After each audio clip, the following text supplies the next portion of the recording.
Hello everyone and welcome to Battle of the Beasts New Protectors Era, episode number 7. Yeah, that's episode number 7. I'm Adam and today I had to count how many episodes I've already done. This is the 7th battle of round 1 and we got 2 more beast fights out for one of the last few spots left in round 2. So with the 2 beast fights out in this battle, this is, I'll say, kind of an interesting one but also kind of not. So I'll let you be the judge of that. But let's introduce these beasts. I will say when it comes to the stats department for these beasts, as always, like I'm going to be saying for every round 1 battle, a stats department doesn't really exist for them because they don't have a bio in the Bible because that's out of date. So it'll just be their abilities plus weaknesses if I remember to have done weaknesses for them, which for these 2 beasts I don't think I have. So that, let's introduce the beast fighting in today's battle. Representing Series 29, the new protectors, we have a beast which has not participated in the tournament yet, I believe, and is about to make her debut appearance in this in Battle of the Beast in general. I've been hyping this beast up, thinking it's going to do really good. Will she do good? Well, we'll find out after this battle. I'm talking about Lukor, the Forest Demon, versus her opponent, a representative of Series 31, Guardians of Tangala. It's really bad, I keep having to check the name of each series. Guardians of Tangala. This beast has participated in a previous tournament before, more precisely Reptile Rampage, the last one, and he died in round 1. So not a great start to his journey in the tournaments, but will he be able to redeem himself? Well, it's only up to this beast to decide that for himself. And I'm of course talking about Pirano, the water dragon. Okay, this hair is starting to get on my nerves. So with these 2 beasts going at it against each other, this leads to what can be a rather interesting matchup. But it's also a case of, compared to the others, is not as interesting, so I'm not really sure where to go with this one. But the terrain is going to be a rocky terrain arena. That way it's perfectly balanced for both of these beasts. And with that, let's get to the abilities. Not the stats, just the abilities. Lukor the Forest Demon. Lukor's abilities consist of enhanced speed, enhanced durability and enhanced strength, natural weaponry, enhanced reflexes, and wood encasing beams that could be shot from her eyes, as well as camouflage into the forest as well. Pirano the Water Dragon. Pirano's abilities consist of flight, enhanced durability, natural weaponry, and enhanced speed, as well as speed in water as well. Okay, so with the stats department done for both Lukor and Pirano, like I said, it'll be a rocky terrain arena, and with that, let's get into the battle. As the chamber doors open, Lukor immediately comes out of her chamber. Is it he or she? Doesn't say on the blurb.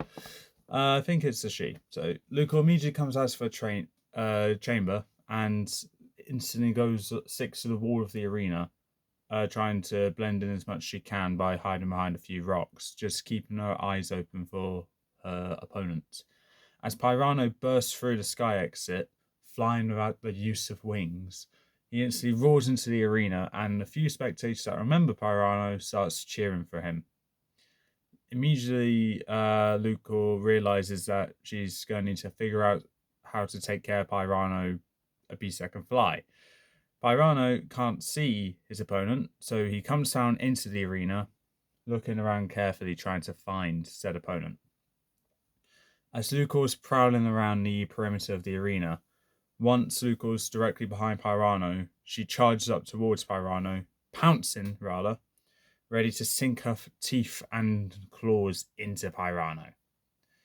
Pirano heard a rock tumbling, like a little pebble, tumbling as Lukor was about to pounce. He turns around and is greeted by Lukor about to, jump right on him.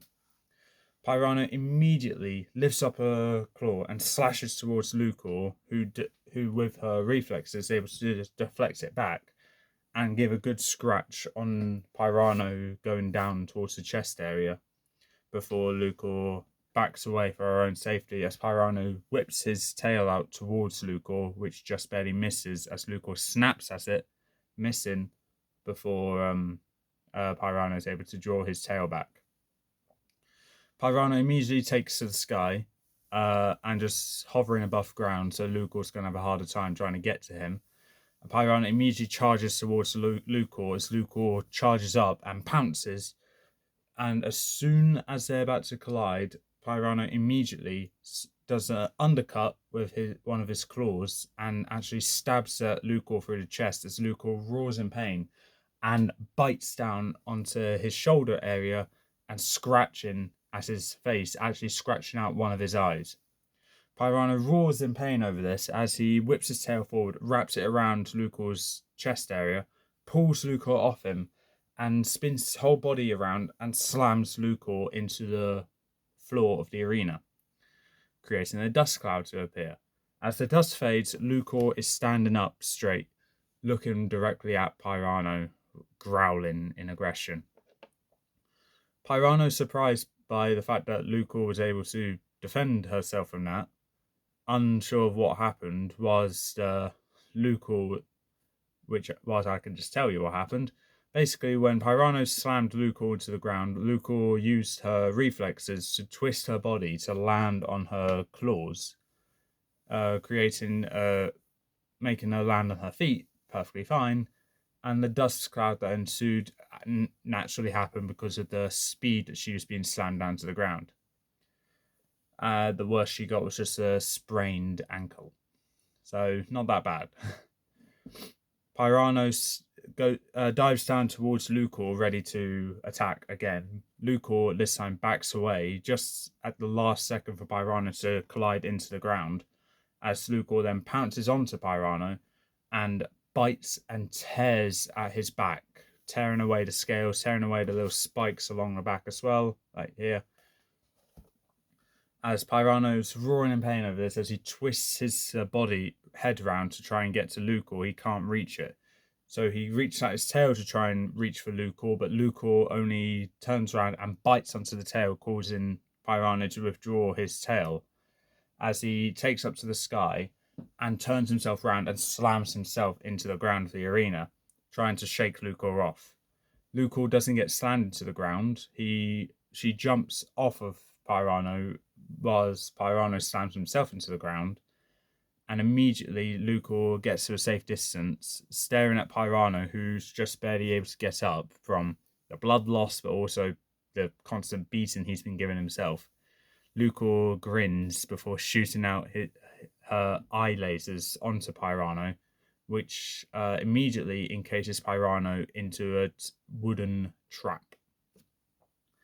Pirano tries to fight off the wood encasing beam, but eventually his entire body is encased in wood. He tries to break free, and there are some splinters of wood being broken off from his struggle, but it wasn't in time for Lukor to charge up towards Pirano and lifting up both her claws, slamming it down onto Pirano's mouth, slamming Pirano's head into the ground, shattering the wood around his head before she bites down onto Pirano's muzzle, which is slammed shut, and then using her claws to slash at Pirano's remaining eye, but down his face, causing more blood to start welling up.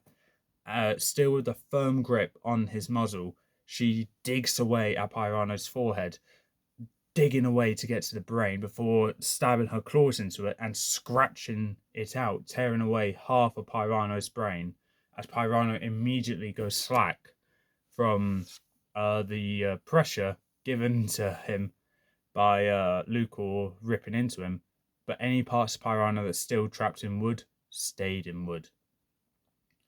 Lukor looks at her masterpiece of art of red, blue, and, well, wood, and satisfied with herself, she makes her way back to her chamber, satisfied with the victory. Just weaving in and out between all the rocks that were spread everywhere.